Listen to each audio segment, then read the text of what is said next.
Alright guys, so now I'm pretty much going to be cleaning up the jacket mold. For that I'm going to be using my belt sander, but first I want to clean out some of these edges here because there's a lot of excess fiberglass, and this stuff it likes to shred up when it's being sanded, and it gets stuck in the sander. It creates a big old mess. But so I'm basically just using scissors to trim off the excess. It's still pretty thin here on the sides, so it cuts relatively easy.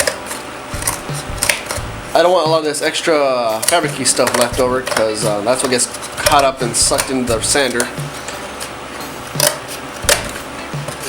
Also, I'm wearing gloves too because sometimes you get like little sharp things that like to dangle off, and it's not fun. Fiberglass is some pretty nasty stuff. Okay, so to clean up a lot of these edges here, I'm going to be using my belt sander. I picked this up at Harbor Freight. I love this. This is one of my favorite tools that I have in my shop. Anyways, so to do that though, I had connected my vacuum cleaner to the bottom of it. There's a little port to hook up your vacuum, but I didn't have a connector that fitted it, so I just used some duct tape and an old hose, and I think it should work, hopefully.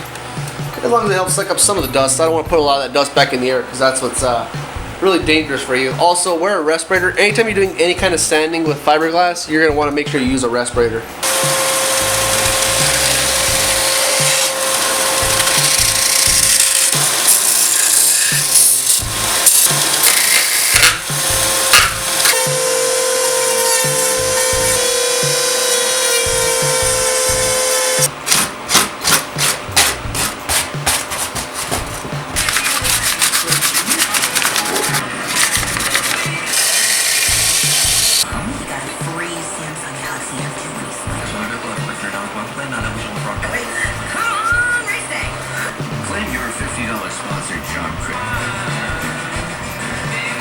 Alright guys, so everything's pretty much done. I have all the screws and stuff fitted in, the wing nuts fitted in. I had to do a little bit of extra work to clean up the outside edges because there's a lot of extra fiberglass that was fraying once I was sanding it. And I couldn't find any good information online on how to fix that.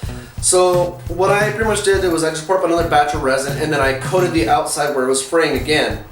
And then I went back in and sanded it again with a I think I alternate between 100 grit and 200 grit sandpaper, and I also used a file like this one.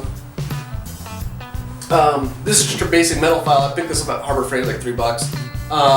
But I use this for a lot of stuff because it works really well. It takes a lot of material off, and it actually does a pretty good job of keeping things smooth. Yeah, so that worked really well. I mean, I don't have any excess fiberglass sticking up, and I'm ready to actually do the casting now. Cool, thank you guys very much for watching. I might make this into a second part. It might be a brief video. I might just keep it on this one. We'll see.